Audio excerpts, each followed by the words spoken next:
ওই মাংস পিণ্ডটাকে সামনে রেখে গীতা ভাগবত অধ্যয়ন করে। দেখতে দেখতে তার দেহে পূর্ণ বিকাশ হয়ে গেল। নিতাই গৌর। দেখুন,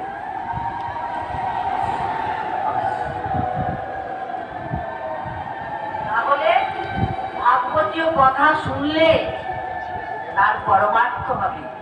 আপনি এসেছেন যে এখানে লোক ভারী করার জন্য নয়, আপনার পরমার্থ হচ্ছে। যারা যারা এসেছেন ভাগবতীর কথা শুনতে, তার পরমার্থ হচ্ছে।